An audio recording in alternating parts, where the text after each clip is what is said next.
As you continue your journey to become a commercial pilot, there's lots of regulations that you are already familiar with, and there's going to be more regulations for you to learn, especially when you get into your first job with the airline. There's going to be even more regulations for you to learn. So we're, of course, looking at everything from the perspective of a Part 91 pilot. Of course, all pilots are subjected to Part 61 certification of pilots and flight instructors. So we're going to be taking a look at a lot of the FARs within Part 61, and we'll take a look at a couple other parts as well as they relate back into Part 61 with some definitions and other things. And we'll have an opportunity for you to see if you understand some of these regulations as we go through our lecture today with Top Hat interaction. But keep in mind, you're going to be able to get paid as a commercial pilot and get hired and be able to legally take people from point A to point B. And you can also get hired to take people illegally from point A to point B. And the FAA doesn't really like it when you engage in the illegal air taxi operation. And so you really have to understand the regulations to fully know when am I legal to take people from point A to point B and when is it not legal. There's a lot of things that we're going to be learning about today. Hopefully you are able to complete the readings on the case laws and the legal interpretations and complete the quizzes. Those are really crucial to your understanding of what is common carriage, commercial operations. Right? If you haven't had an opportunity to get through those, you are way behind, and you got to step up to that next level for preparation here. Let's go ahead and chat a little bit about some of the regs.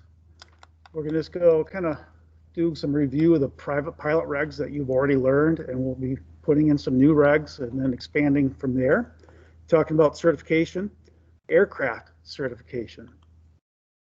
And we got a area here for you to type in your questions, discussion board.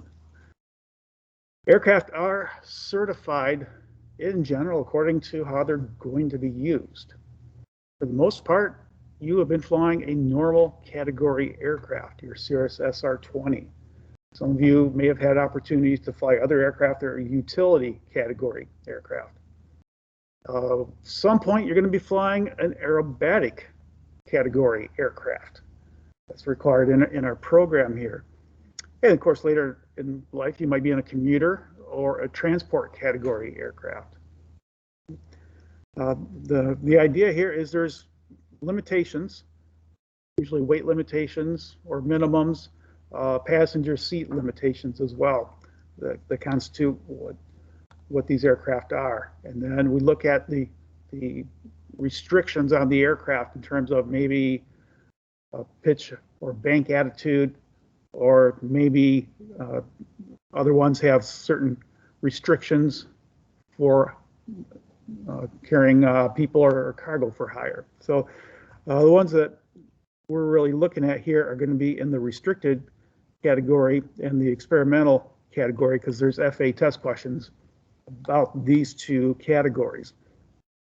And both of them, you're not allowed to carry passengers for hire. You're not allowed to carry cargo for hire either. Keep that in mind. So restricted aircraft, the FAA has different criteria for what constitutes a restricted aircraft. Yeah, and you can imagine what experimental aircraft are.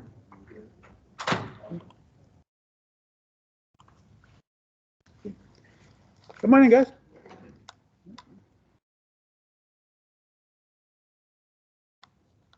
Still got the attendance code up for you to get that in.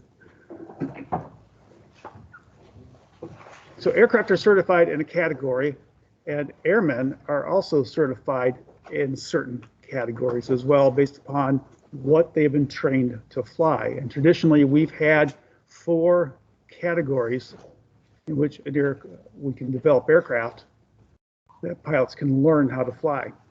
Of course, we've had the very common airplane, The rotorcraft, lighter than air, and glider as the traditional aircraft categories. And the way these are grouped together, there are really three criteria. First of all is lift development. How does the aircraft develop lift? The second is propulsion. What makes the aircraft move? And the third criteria is control. How is the aircraft controlled? You're very familiar with that airplane. Wings develop lift, propeller provides propulsion, and control surface deflection moves the airplane about each axis. It's a little different than a rotorcraft. The rotor is a wing that's rotating, developing lift. Tilt the rotor, and you can make the helicopter move in any direction. Add in anti-torque pedals, and you can also control where the nose is pointing on that. So those are the traditional ones. We have, in addition, because of technology advances, 3 more aircraft categories, starting with the powered lift category. So an aircraft that's capable of taking off like a helicopter, but transitioning to the speed of an airplane. The military V-22 Osprey is the best example right now. Civilian versions are in the works too. Some people that are operating powered parachutes, basically take a go-kart, put a fan on the back end of it, put a canopy above it, and you got yourself a powered parachute aircraft.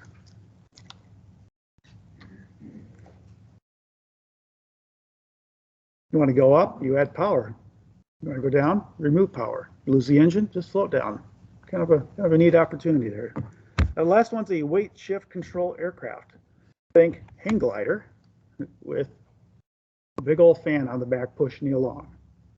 Shift your body weight left and right to turn, push the bar or pull the bar to go up and down.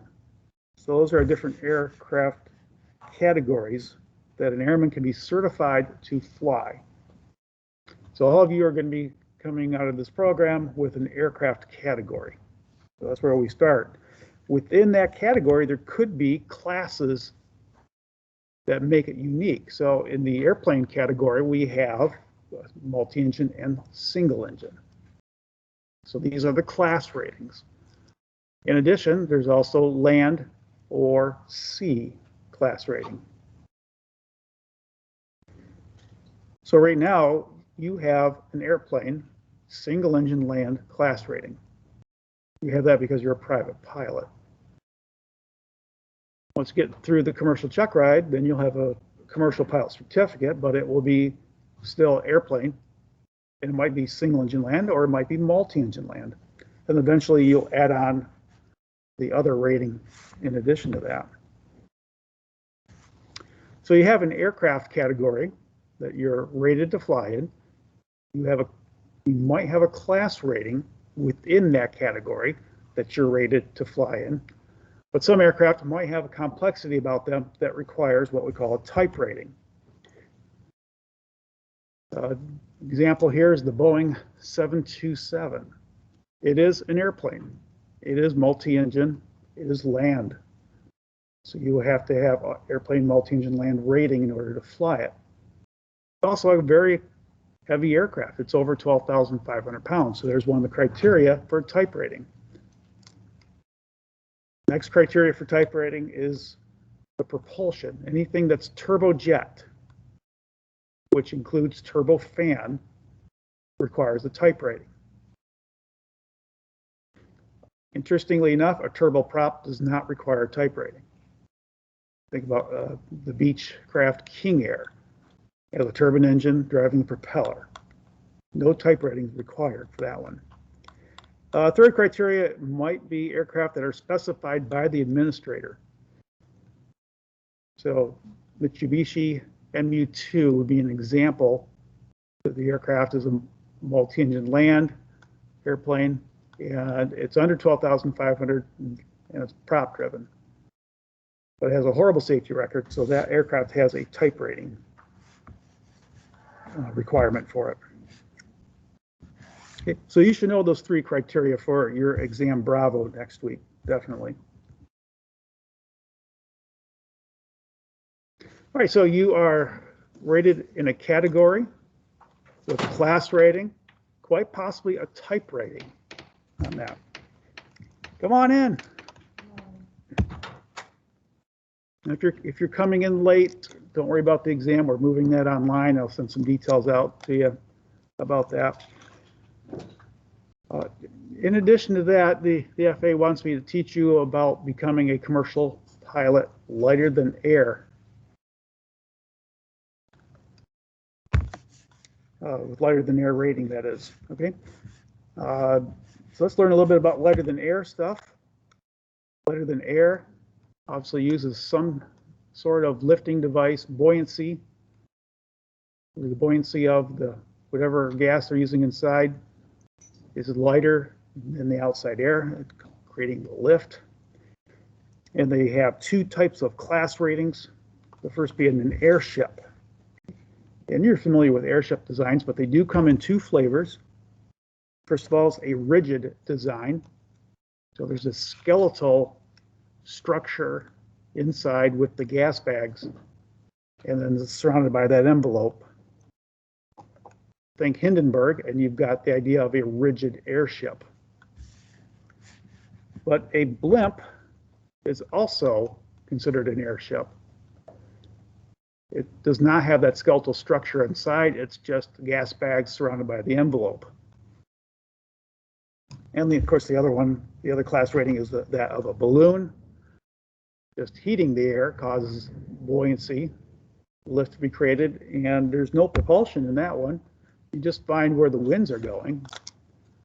If you get an opportunity to come here in the summertime, when we're doing the balloon championship race, you can watch these balloons steer using the winds from their starting point to the finish point. And yes, they do designate a specific point for these balloons to touch down. And it's really fun to watch them try to hit their target there. Great. So how do you become a commercial pilot with a lighter than air rating on that? If you think about it, there are no places to rent an airship. No FBOs offer you the opportunity to fly an airship. There really are very few airship instructors around. Okay? And if you can't rent an airship for training, it's like, how do you even get trained in the first place? Okay? Well, we'll get to that in just a moment. You do have to have 200 hours of total time to be a commercial airship pilot. Not all of that has to be in the airship, only 50 hours. So that's the one key to this. You can use airplane or helicopter time as part of your total time. A couple other interesting things in there. You will fly instrument in the airship as well. They go through clouds very, very fine, very nicely. Cross countries are 25 miles. Just a short hop in them.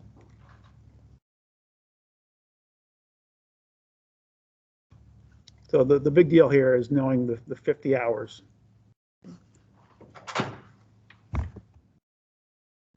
But since we can't rent an airship and there's no training opportunities at FBOs for them, you really have to get hired at some business that owns an airship.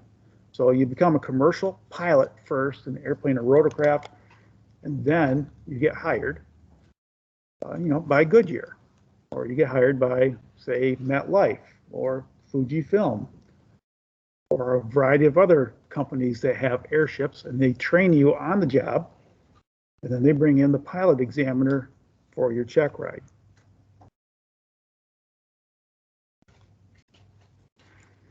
Okay, moving into aircraft documents.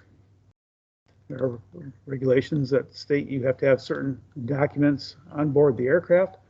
Some of them are in particular order that must be displayed. Others can be buried somewhere in the aircraft. So let's take a peek here, starting with probably the most important one. That is the airworthiness certificate. Hopefully you had a chance to read Plane Sense, Chapter 3, where it talked about what is an airworthiness certificate. Quite simply, and you can expect to see this on the upcoming test, an airworthiness certificate is an FAA authorization to operate an aircraft in flight. Ooh, wow, that's all it is. The FAA says you can operate this aircraft in flight. Remember, you just can't make an airplane and go fly, or some aircraft and go fly. If you want to get a little history on this, you can go back into the late 70s and just do a Google search for Los Angeles balloon pilot. Or I guess a better description would be lawn chair pilot. Because there was a guy who had a lawn chair and got some old National Weather Service weather balloons, filled them with helium. And his thought was, I'll just have these balloons take me up a couple hundred feet. I'll just kind of look around, and then I'll have like a pellet gun with me, and I'll shoot the balloons so I could come back down. Well, he had so many of these old weather balloons filled with helium that when he launched, he shot up to 14,000 feet over Los Angeles. And jetliners were reporting to ATC a guy in a lawn chair with balloons. So the FAA did not take that very kindly. Obviously, you know what Airspace Los Angeles is. This guy's not even a pilot, and he made an aircraft and he flew it. So the FAA was not very happy at all. Violations, many violations, and the only recourse the FAA had was to issue fines to the pilot. So he paid a lot of money for that flight. Yeah. So things get a little bit different with your unmanned aerial systems. If the drone's light enough, there's some different rules that are in place, but the FAA owns the sky, and they have rules for it. That standard airworthiness certificate must be displayed in the aircraft. Must be visible to passengers. So don't bury it underneath the registration certificate. Right? If your examiner gets on board the aircraft for your check ride and that document is buried, do not expect to continue on. They can fail you right there. Right? You might think that's mean, but hey, this is commercial pilot check ride. Right? This isn't your little private pilot check ride. This is a big responsibility that you got to live up to. Now we got to talk about this document's valid period. Right? This document is only valid under certain conditions. And those are listed right in box number 6 here of terms and conditions. And that is that the aircraft must be maintained and registered in the U.S. in order for the certificate to be valid. Unless it's surrendered by the owner, unless it's suspended or revoked by the FAA, the aircraft must be maintained and registered in the U.S. for the certificate to be valid.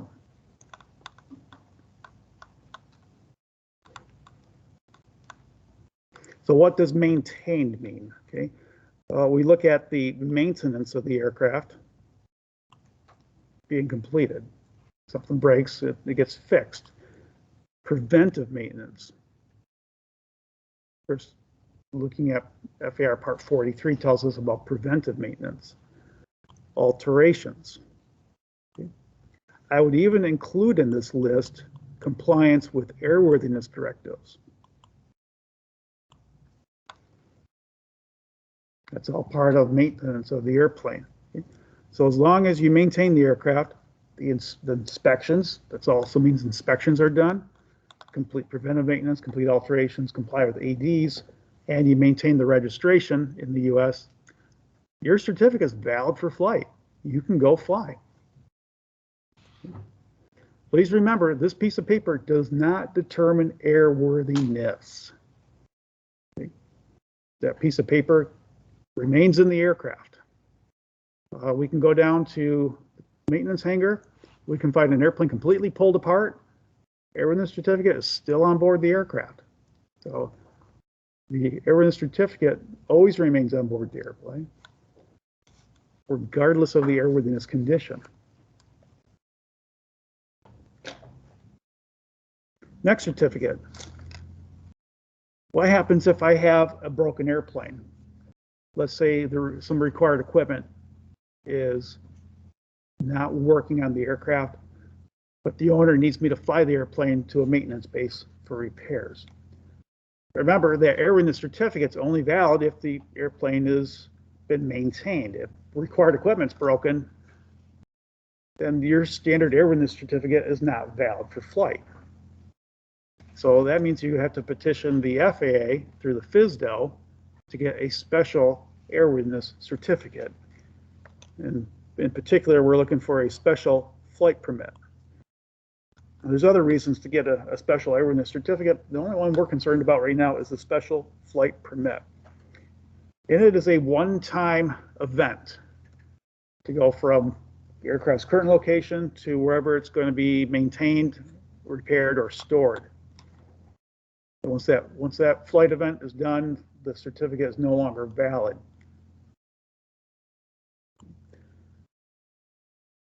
So there are reasons why an aircraft might not meet airworthiness requirements, but is capable of a safe flight.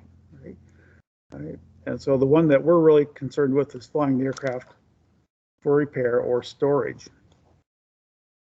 In order to get one of these, you must complete an FAA application for airworthiness certificate. I get so many people on these stage checks that just say, oh, I'll call the FSDO up and ask them for one of these certificates. It's like, no, paperwork. FAA doesn't do anything over the phone. They all say, did you complete the application? Right? So there is an actual application.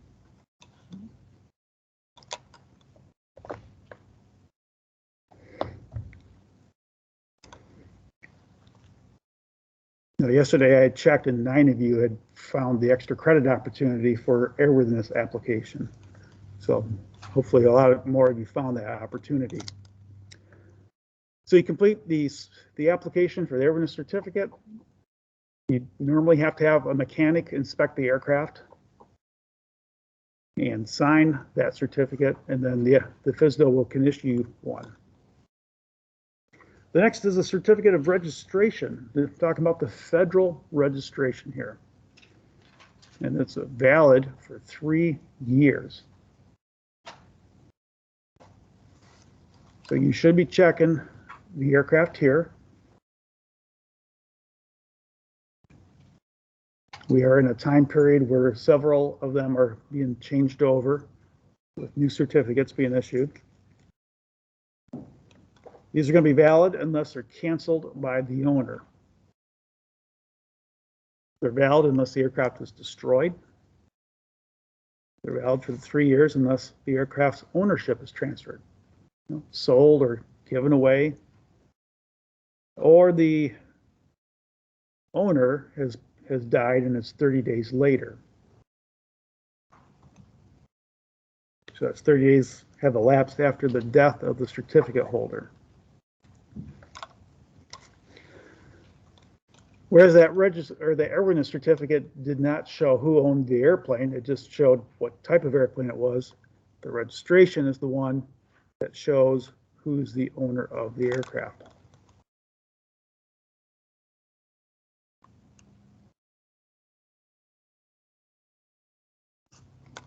So if you were to sell an aircraft, the airworthiness certificate would be transferred with the aircraft, but the new owner would have to apply for a registration, as the old one would no longer be valid. Each airplane needs to have an approved Airplane Flight Manual, AFM. This is the official one for the aircraft. It has the certificate, click. It has the serial number and registration of the aircraft. In our fleet of aircraft, it is the orange binder. So this is the approved Airplane Flight Manual. And we say approved because it has the signature as well of an FAA person.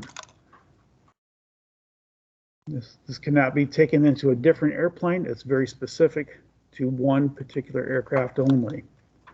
If this is missing from the airplane, you're not airworthy. It's a required document. You likely have a copy of it, and it could go by different names, such as Information Manual or Pilot's Operating Handbook.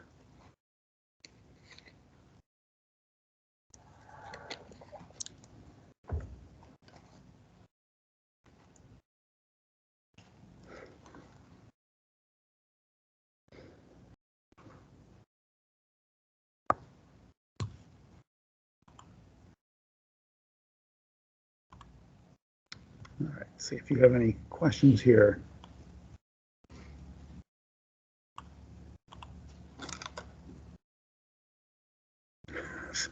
All right. Well, thank you for the update there.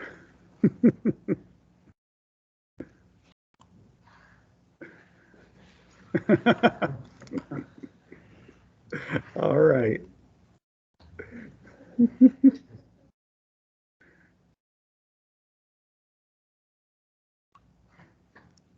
Oh, verbal questions. No. All right, continuing on. Other things that you need to know about certificate-wise, your own pilot documents. Let's talk about medical and pilot certificates here. And we have got a discussion area for here too. All right, on your pilot certificate, it will indicate the level of certification on there. That level is going to be found in this box right here. If you pull out your certificate, you'll see it says private pilot in there. Once you become a commercial pilot, you'll have commercial pilot. So it will put your highest certificate level in this box, because you'll likely become a commercial pilot in like multi-engine airplanes, but still have private pilot privileges in single engine airplanes. And they're issued without an expiration date. Good for life. Once you're a pilot, you are always a pilot. Now, whether you can do anything or not, fly an airplane or fly with people depends upon recent experience requirements. So you must have your flight review in order just to fly the aircraft solo. All right, and then there's also your takeoffs and landings for pilots, and also instrument approaches and holds to go fly in the clouds. On the back side is where you'll have information about what you are rated to fly. And if you look on the back of your certificate, you'll have airplane single engine land rating. If you're instrument rating, then it will also say instrument airplane on there. It's quite possible you might be getting some type ratings over time. And those type ratings will also appear in that rating area. Hey, Tyler.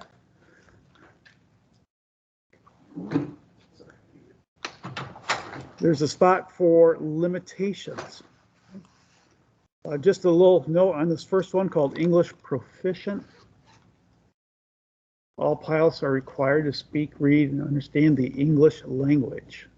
That's an international requirement. That's part of the ICAO system, right? The FAA has adopted those measures, and pilots that meet the requirements have English Proficient on the back there. Okay. This is also where we might have the limitation for commercial pilots that are not instrument rated. Right? And also our limitations with possible type rating. So for example, this person is type rated, but they only have second in command privileges. So they can't be acting as pilot in command on these flights.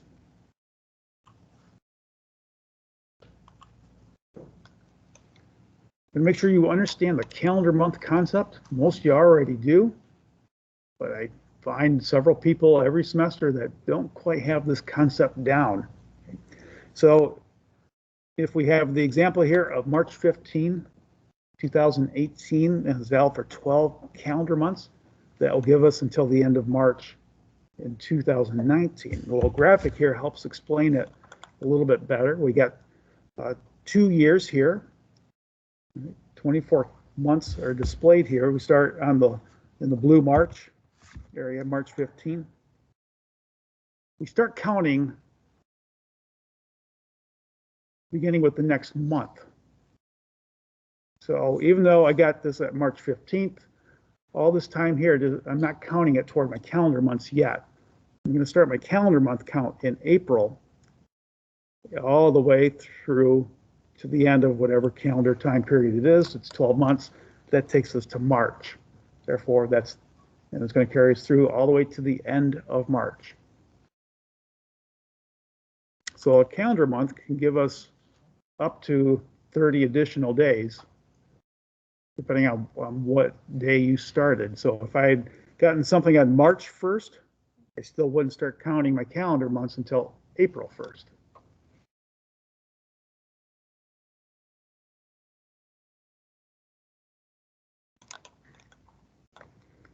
Your medical certificate is certainly based upon the calendar month concept, and it allows you to have certain privileges over those calendar months. So I just want to change your paradigm a little bit. Often pilots are told by their instructors that if you get a first-class medical, it will somehow change into a second-class medical after a certain period of time, and that will somehow change into a third-class medical after a certain period of time. I want to tell you that's completely wrong, right? If you get a first-class medical, it's a first-class medical for the entire duration of the certificate. That certificate is valid depending on your age. Now, if it was issued to you when you're under 40 here, then you have 60 calendar months that certificate is valid as a first-class medical. But you have to understand what privileges you can do during those 60 months. That is what changes. So the medical itself does not change, but the privileges will eventually go away over time. Right? So let's start with we're under 40, so we have 60 calendar months from the date of issue that the certificate's valid, and we want to be exercising private pilot privileges. So in fact, this is going to be valid for 60 calendar months. I'm sorry, my graphic's covering it up a little bit here. You get the full 60 calendar months. So the entire duration of that certificate is valid for third-class privileges as private pilot.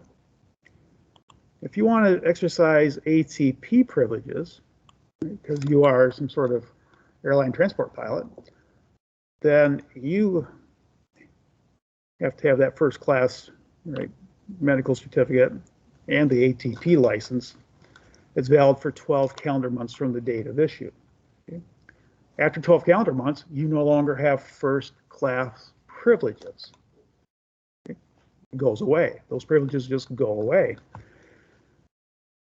After that, if you want to exercise commercial pilot privileges, or I shouldn't say after that, even during that period, you need, of course, at least a second-class medical, but even if you have a first-class medical, you still have second-class privileges on that. And those are valid for 12 calendar months from the date of issue. After 12 calendar months, your second-class privileges just simply go away. They're no longer valid. So that means it's entirely possible that if you have an ATP pilot, they got an ATP pilot certificate with a first-class medical, they could start their day off flying for Southwest Airlines. And at noon, they can take off the captain's hat and they can put on a corporate jacket and be a corporate pilot using their second-class privileges. And then when they get done that evening with the corporate job, they can take off their corporate jacket and put on their dinner jacket and take their significant other to some other airport for a nice dinner. That's third-class privileges. All three of them are running concurrently. But over time, privileges will then be removed. Now, if you are 40 years old or older at the date of your medical exam, you only get the 24 calendar months. And so you do have to know these time frames as well. Private pilots will get 24 calendar months. Actually, it doesn't matter for commercial pilot. You still get your 12 calendar months. So that one doesn't matter about your age. And the ATP level, they only get the 6 calendar months there. So only privileges change over time here. All right, let's talk about pilot in command. You all have the opportunity to fly an airplane by yourself or with other people on board. That means you are the person that is the pilot in command, the person solely responsible for the safety of the flight, for the outcome of the flight, and for the decision-making done on the flight. Let's talk about a little bit of the pilot command rules. In particular, you have to know when you are allowed to act as a pilot command and when you can log the time as pilot command. And these are two different critters. It'd be nice if the FAA just made this really simple for us, but they chose not to. We'll just take a moment and understand it here. Remember, when you are acting as pilot in command, that means you are the pilot in command. That means you are responsible for the safety and the outcome of the flight, and you are held responsible if anything goes wrong for the flight. That is what is attached to being pilot in command. In order to be the pilot in command, you must be rated. So a pilot certificate must have, for example, airplane single engine land. That's rating on there. You must be current for the aircraft. So your logbook will have to show at a minimum that you've had a biannual flight review. It's quite possible you might need an endorsement. Right? So this would be FAR 61.31, and we're talking about the complex endorsement, the high performance endorsement, the tail wheel endorsement, and the high altitude pressurized endorsement.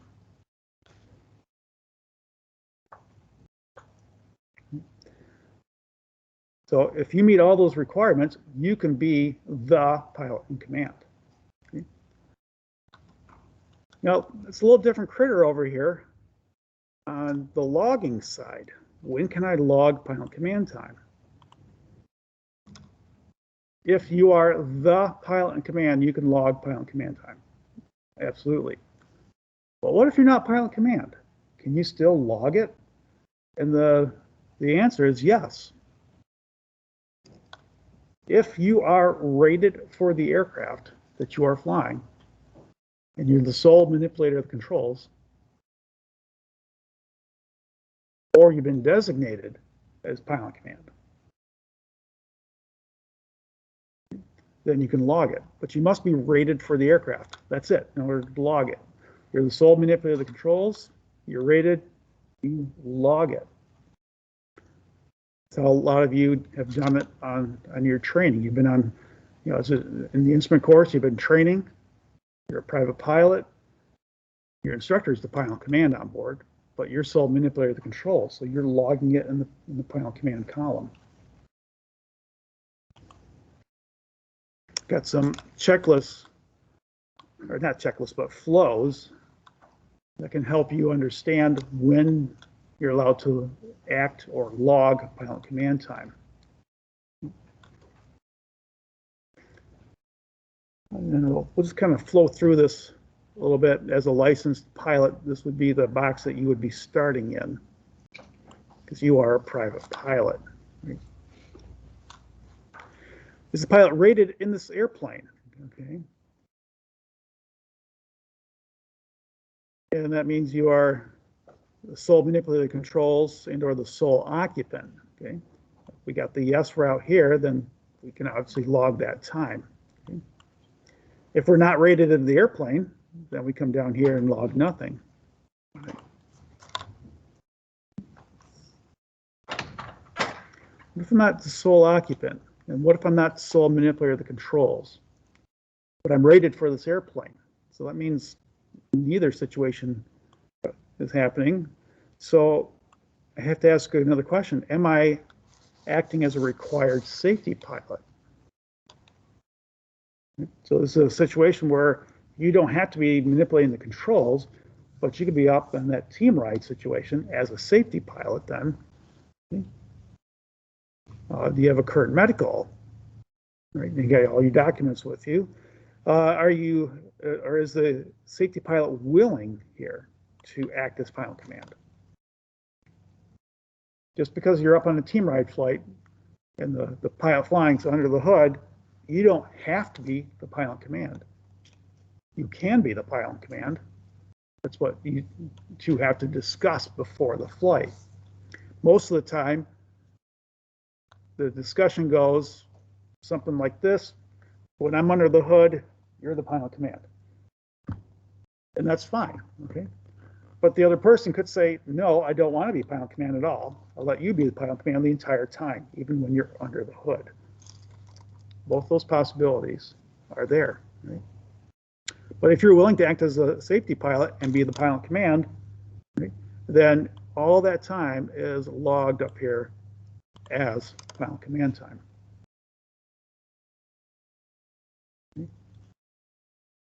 If you're not willing to act as the pilot command, are you qualified as a second in command? There's also that possibility that you can log this time as second in command. Okay, those are a few things about logging time there. How about when I can act as pilot command? Another flow chart to help you understand this. So we'll just start up in this upper left box here. Okay. Are you rated? There's the first question. If you're not rated, you can't act as pilot command. When you go to fly in the multi-engine airplane, you're not rated in the multi-engine airplane, so you won't be using that time in the PIC column, nor can you act as pilot command. So if you are rated, you hold endorsements for the aircraft if they're required. So if you're flying in a high-performance aircraft without the endorsement, you cannot act as pilot command. So if you are endorsed or they're not needed, you have passengers on board. So if you have passengers on board, you have to have recent flight experience requirements in order to be the pilot command. Also, do you have the flight review? There's a few different rules here to consider, but then allows us to either act as pilot command or not. Those are just a few flow charts. These are something I point out to you when you're doing your upcoming assignments. There's a logbook assignment coming up. You're going to want to understand when you can act as pilot command and when you can log pilot command time. These will really help you get through that. So we're going to take a moment and switch over to Top Hat for some questions. Let's give you a second to get that pulled up.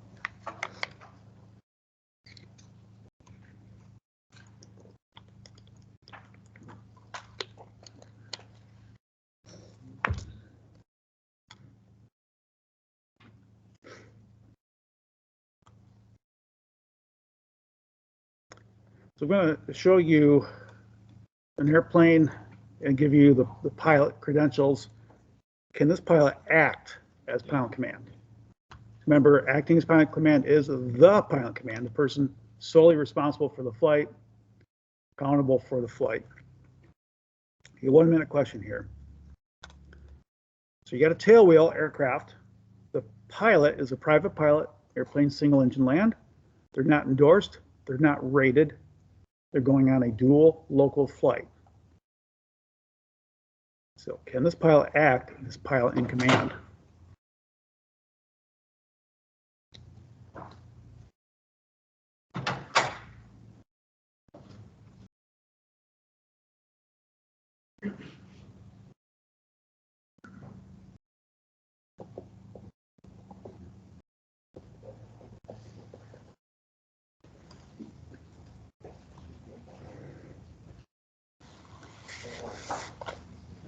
Remember, these are not quiz questions. You can certainly talk to each other on it.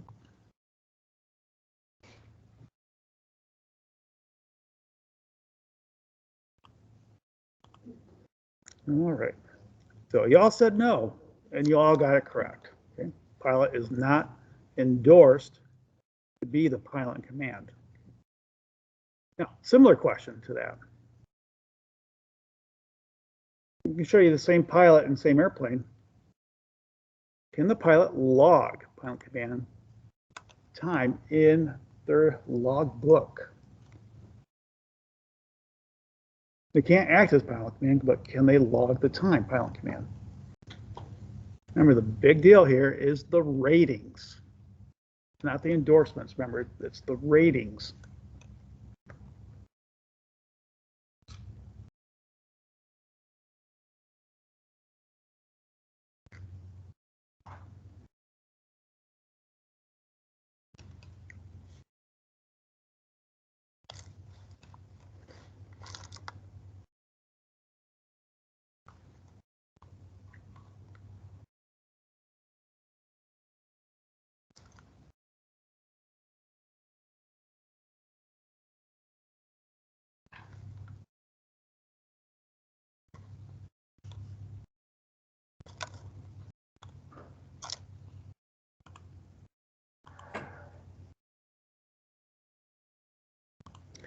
All right. Oh, a little bit of a split decision there.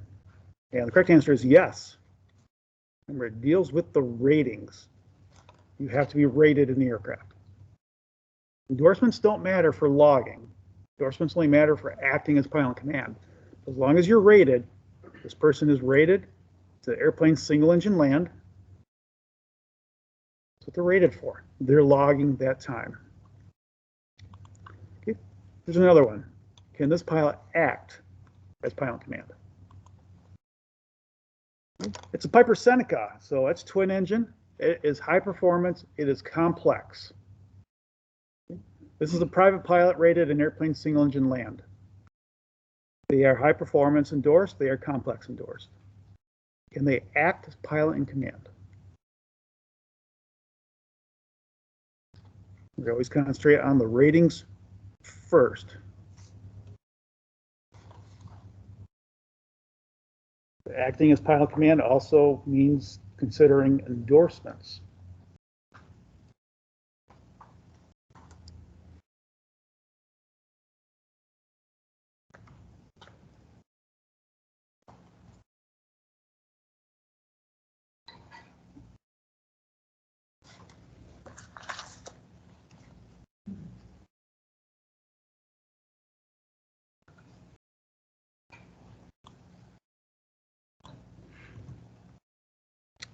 All right, most of you got that one right.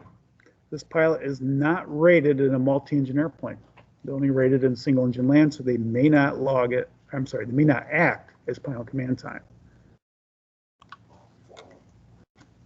Similar question, same airplane, same pilot. But this time, can this pilot log the time in the PIC column? Remember, for logging purposes, we only look at the ratings.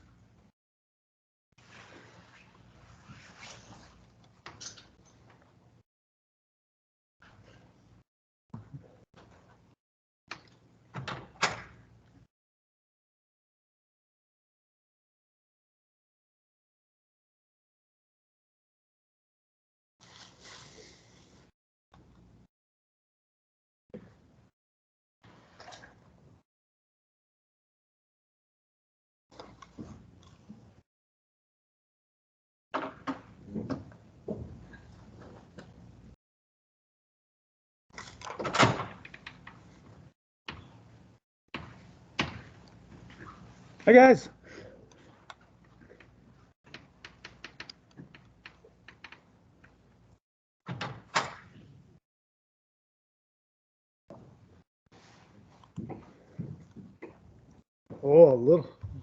little bit of a split decision here. Correct answer is no. Again, we look at the ratings. We have a pilot that's only rated in single engine land. Now think about this. I just told you the last question, they cannot be pilot command. If you cannot be pilot command, how can you log pilot command time? If you're not eligible to be pilot command, there's no logging pilot command time. Just remember that, all right? If you are eligible to be pilot, if you're, okay, hold on. Now, I think I said that wrong. I better scratch that from the video. Hold on. That came out wrong. All right, my bad, strike one. All right. Yeah, that was bad, okay. Everybody, completely rewind the tape on that one. There'll be some editing going on here later. All right. No, we're just not rated in this airplane, and that's what we look at. It's always with the ratings, okay? It's always with the ratings. If you're not rated, you're not logging at all. All right, let's try one more. Hopefully I didn't set you up on the wrong course here. This is an acting as pilot command. Remember, in order to act as pilot command, we are looking at, are you rated? Are you endorsed? Right? Piper Warrior, it is a single engine land airplane, fixed gear. It's under 200 horsepower. You are flying in the clouds. It is a private pilot airplane, single engine land. The pilot's not endorsed, the pilot's not rated. In other words, no instrument rating on that. Add a few more seconds onto that.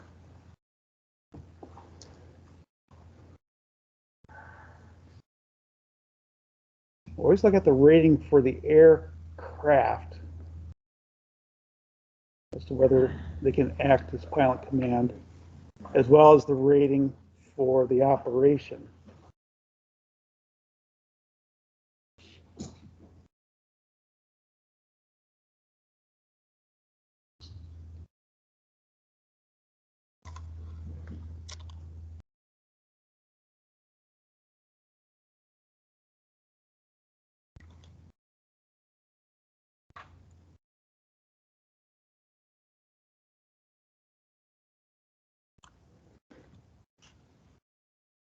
Oh, fun split decision here. So, okay, correct answer is no on acting as pilot command.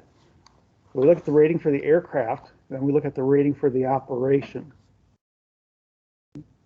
Rating for the aircraft says it's a single engine land airplane, they're single engine land rated. All right, but it's instrument operation and they're not instrument rated. So we do look at both those things there for acting as pilot command. You got to be rated, you got to be endorsed, and then the operation, if the operation requires a rating. All right, very similar question here. Same airplane, same pilot, but can they log the flight time in the PIC column? Again, we only look at the rating of the aircraft to answer this question here, not the operation. This is purely a logging question.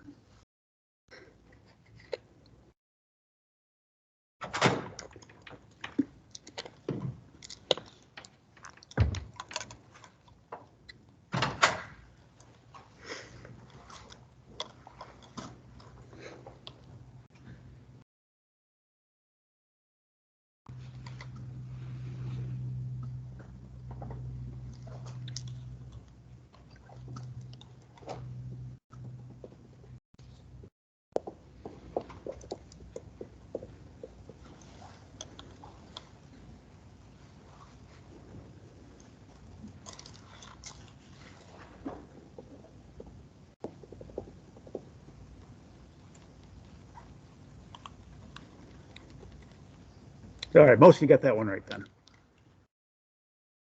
You are rated for the airplane, so logging the time is allowed.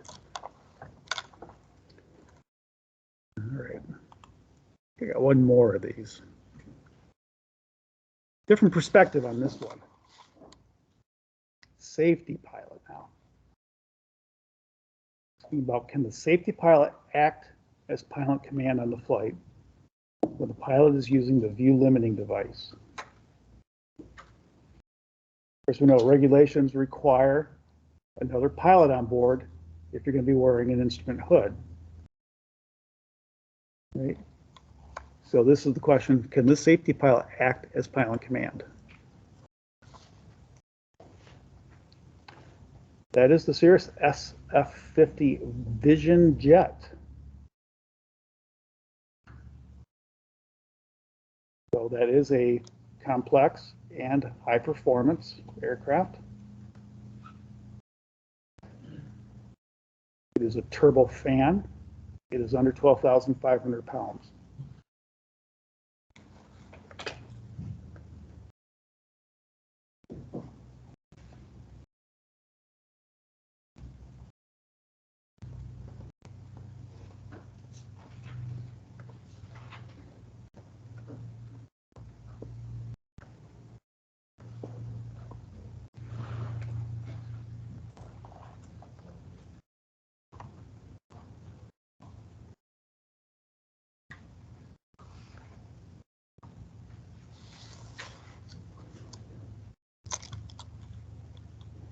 All right, let's see what we said. Oh, almost half and half here.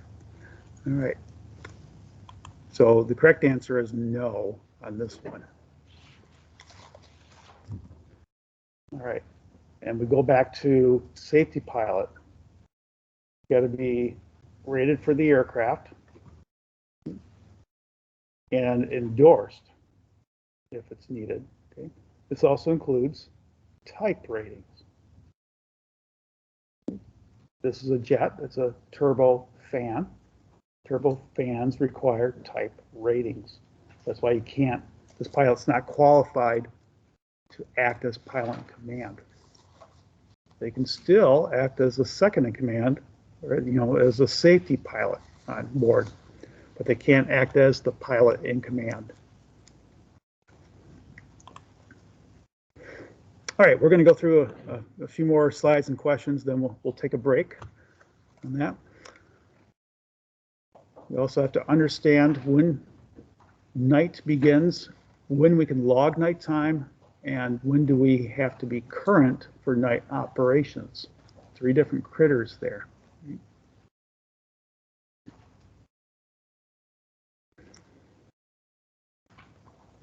With nighttime, we have some different rules in effect. We'll start with our graphic on the left side at sunset. We'll give it a time frame here.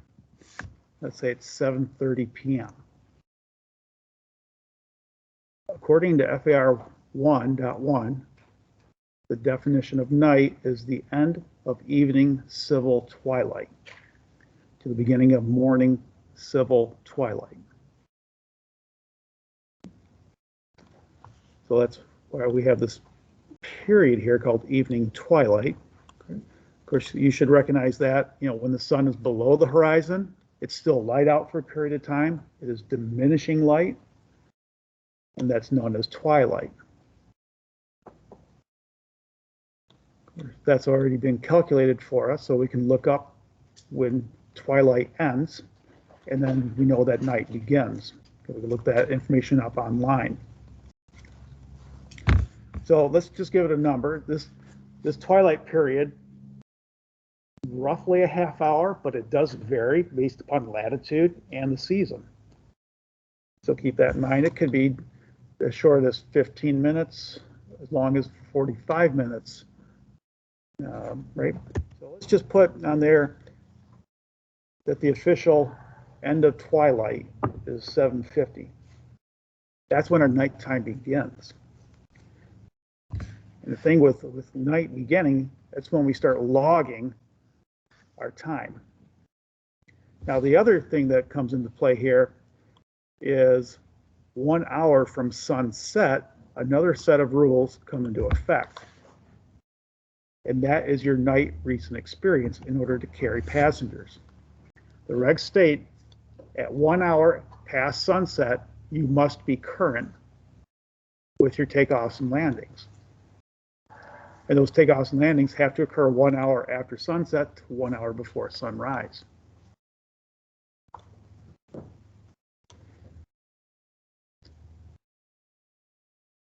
So this is the interesting thing. There is a period of time here from 7:50 until 8:29. That's nighttime, right? Because night began at 7:50. 8:29. That's nighttime, but you don't have to be night current. And so there's test questions out there in the test bank that talk about you're on a flight with passengers and it's after sunset. When do you have to get on the ground? Remember, the reg says at 1 hour, you have to be current. So that gives you until 59 minutes past sunset to get on the ground. So in this case, if you're not current with passengers, and you got passengers on board, you need to land no later than 8:29 p.m. Otherwise, you're in violation of the regs. So the other thing is position lights get turned on at sunset. For the operation of the aircraft, position lights must be used. Here at Western, we just turn them on all the time, right? But in the GA world, they must be turned on at sunset until sunrise. Okay. All right, top hat question coming your way. Sunset time is 7:30. The end of civil twilight, 7:50. When does nighttime begin?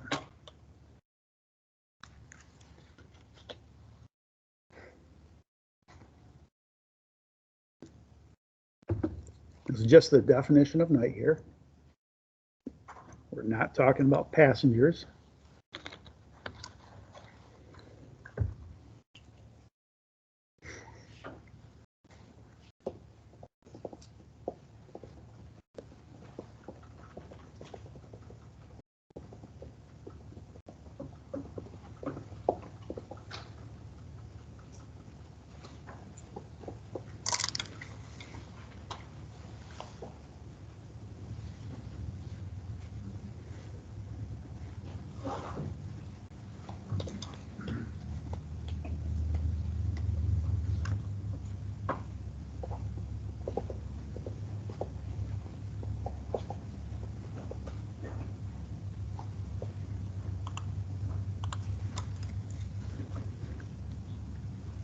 Oh, okay, most of you got that one right.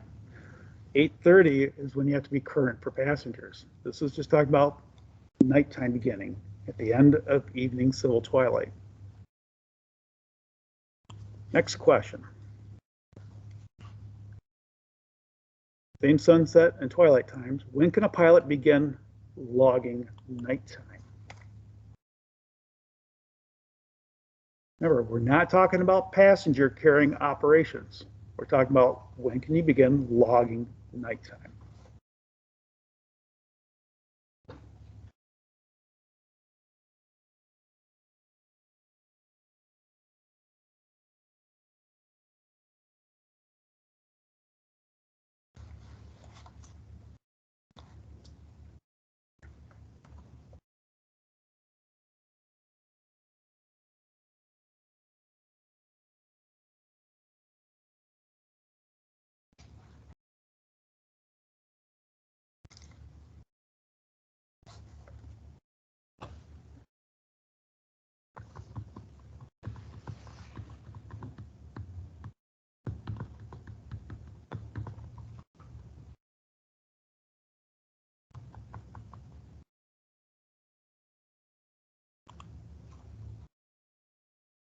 Most of you got that one right. Correct answer is at 7:50. That begins at 7:50 at the end of evening civil twilight. Start your logging of nighttime at that point. Okay, again, 8:30 is for the operation of passengers, being the pilot in command while carrying passengers. At 7:30, that's when the sun's gone down. It's still twilight. still a lot of light going on. You can't log that time for night.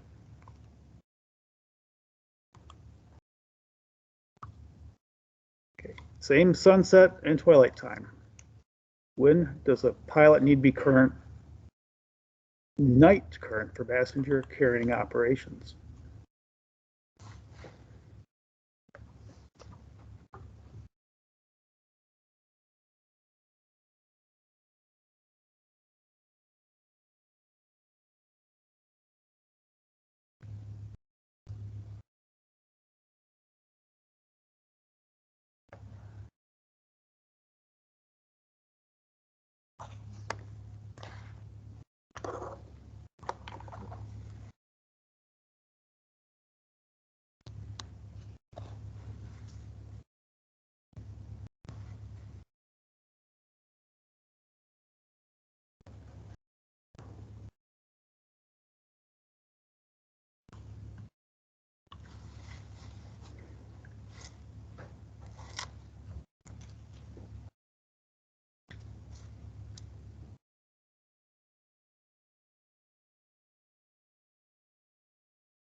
All right, most of you got that one right. 8:30. The 8:50 answer, that's an hour after twilight ends, and there's no regulations for that. All right, I think this is my last question here. Same times here, a non-night current pilot is flying passengers at 8:15 p.m. Is this a legal operation according to the FARs?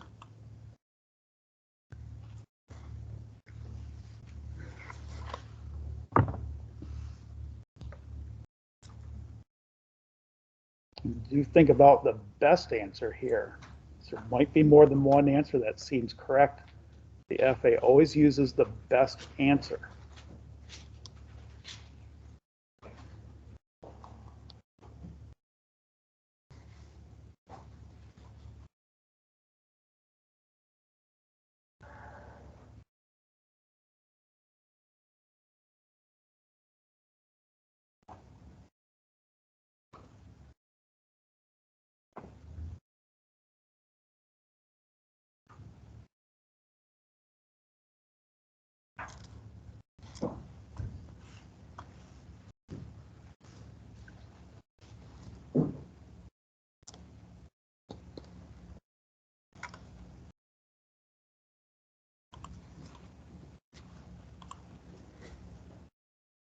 All right, so some of you got tripped up a little bit.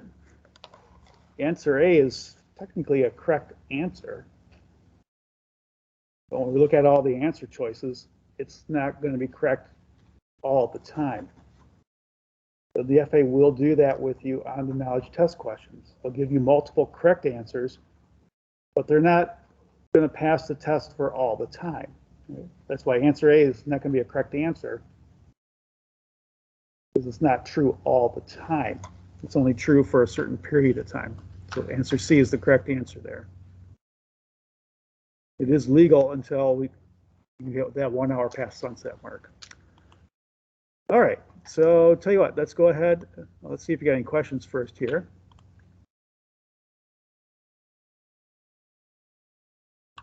Way back here. Would the instrument reading only matter if operating controlled airspace? And the answer for that would be no. If you're in uncontrolled airspace, you can go fly in the cloud all you want, but you have to be instrument rated for that. There's just no clearance needed in uncontrolled airspace. Good question. All right, any verbal questions? Great. Oh, we got one. For those of us that were stuck in traffic, what should we do? Pray. I'm kidding you.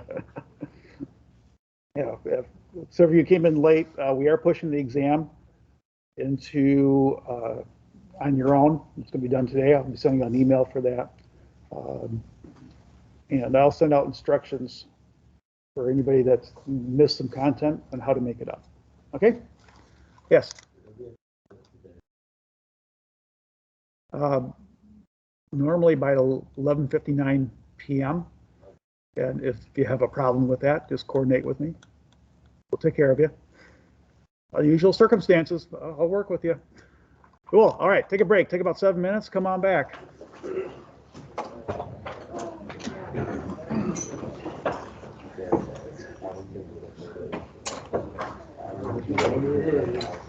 Have my makeup paper from the first one. 1 second here.